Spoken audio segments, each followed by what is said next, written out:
I'd like to tell you a story about some feedback that changed my life. And before I tell this story, I'd like to share why I think you should listen. As an executive coach and as a leadership development facilitator, I spend a lot of time talking about feedback, teaching about feedback, and consistently, we talk about a lot of concepts in my coaching, but consistently, feedback is one of those things that rises to the top as being the most difficult. It is hard to become the kind of person who is genuinely okay with hearing feedback from people and you don't feel defensive about it. It is hard to build a team or an organizational culture where people are genuinely open to having these kinds of hard conversations. It's uncomfortable. It requires a lot of trust. It requires that we be okay with the emotions and the difficulty. It's just really hard. There's no simple fix. So in my opinion, though, this is one of the things that can dramatically change people. It can change hearts. It can change culture. Feedback is just this incredibly powerful tool if it's done right. So I'd like to share a story of a mentor of mine who did it right and what it did for me. The year after I graduated from college, I wasn't really sure what I was going to do, but I got accepted into this year-long internship program.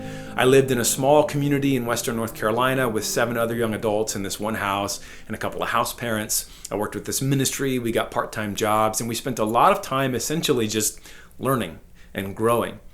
And as you can imagine, being put in a house with 7 other young adults who you didn't know and didn't choose gives you a lot of learning and growing opportunities. In particular, we had this weekly Bible study where we sat around and our mentor, a guy named Matt, shared with us and we had a lot of discussions. And I don't remember how many months into the program it was. It was not even midway through the program. And I thought it was going great. I loved sitting down and having these conversations. I thought it was giving us lots of opportunity to talk about great things. And one day Matt took me out to lunch and he said, basically this, he said, Rory, I need to have an honest conversation with you. I don't think you're aware of how you come across in these group conversations. So I want to share with you how you come across. You speak first, you speak loudest, and you share your opinions as if they're facts. And I don't know if you realize it, but it's shutting down the conversation. People don't want to share. They feel like on some of these subjects, you have more formal education than they do, but they have just as much of a right to share their opinion as you do. And Rory, I don't think that's how you want to come across. I don't think you want to shut other people down and discourage other people. So what can we do about this together? I can still remember the emotion of feeling like all of a sudden I was seeing myself for the first time. And as a coach, I talk to people about the idea of feedback is holding up a kind mirror, where I grew in my self-awareness so much that day and in the subsequent days. And I started changing. I started making different decisions about how I interacted in that group. I started thinking about waiting to not be the first to speak. And when I did speak, maybe the first thing I should say is a question to someone else to encourage them to speak even more.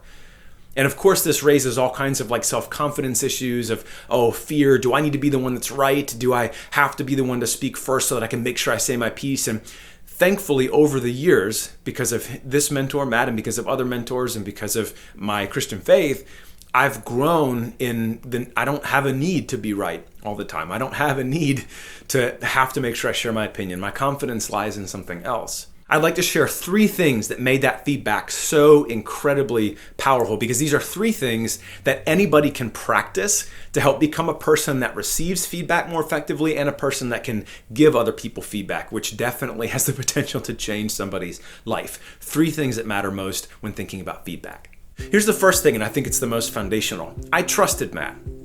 Not only did I trust him, I actually respected him. Those things for me are very intertwined. I trusted him, I respected him, and so when he gave me feedback, I believed him.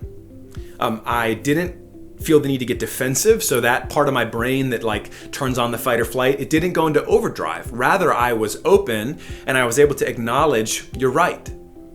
I now see myself differently. And even though I wasn't aware, I had no idea I was coming across that way. I trust your judgment because I trust you and I respect you and I kind of want to be like you. That trust is so foundational. You just cannot give especially hard feedback to somebody that doesn't trust you. They just won't hear it. Their brain will literally kick into fight or flight overdrive and prevent them from actually hearing it. Now, the way to build trust with somebody, if they don't trust you, there's 2 things. You can spend a lot of time, just build that relationship. And you can give them affirming feedback, catch them doing something right, and make sure they have a reason to believe that you're being genuine. Those two things over time will help to build that trust. But trust is foundational. The feedback just won't work if they don't trust you. The second thing that Matt did really well is he was very specific. He called to mind a specific situation, hey, when we're in these Bible studies that we have. And he called to mind very specific behaviors that I knew. I said, oh yes, I did that. So he didn't let like 6 months go by. He didn't talk about like vague platitudes. He was just very specific. When we're in this time and place, you did these things and said these things. And then the third thing that is really crucial is Matt recognized that there's a difference between intent and impact. And he honored me by saying that he believed my intentions were good, but helped me to recognize that I was impacting the group in a way that I did not intend and in a way that was very negative. So he observed that impact and he himself was negatively impacted. And rather than judging me and judging my motives and assigning blame to me as if I was like intentionally, doing this, he was able to tell me, I don't think that's how you want to impact this group. And then he opened it up to me and said, so what can we do? How can we move in a better direction? You see, often when we give people feedback, we fall into a couple of traps. We come across as if we're judging the entirety of who they are. And so we might have statements that blame them, that judge them, that talk about intention. The truth is, you and I can't truly know someone's intent. Sometimes we can make really well-informed guesses, but we don't have access to that information. What we do have access to is the observable and the felt impacts of our words. So as someone who wants to receive more feedback, we have to recognize I may have an impact that I did not intend. And to be an emotionally intelligent person requires accepting and owning that and then doing what I can to take responsibility for it within reason. That's how you become the kind of person who can receive that feedback. And then if we're going to give it, we have to be careful that our tone and our approach and our timing and our word choice don't imply that we're judging the entirety of a person or that we know things that it's really not possible for us to know. Everybody has something going on that we don't understand and know about. And when we sit down to give feedback, we need to keep that in mind. Our interpretation could be wrong. And so what we're sharing with somebody is an observation and our interpretation of it, and then we really want to put the ball in their court, potentially to help clarify what was their intention. Now, in this situation, Matt was my mentor. We had that relationship of trust. The behaviors were pretty clear, pretty egregious, and so he didn't have to ask me, well, clarify what happened. It was clear what had happened. He just had to share with me about my impact, and I saw that it was true. So these three principles are how you create feedback that has the potential to change your life and change someone else's life. Make sure there's a foundation of trust. Be very specific about time and place and observable words and actions. And then make sure that you're distinguishing between impact and intent. And the goal of this is to help someone's impact line up with their intent so that we can grow and have a positive impact on everyone around us. Feedback has changed my life. It has made me a better person, a better spouse, a better father, a better friend.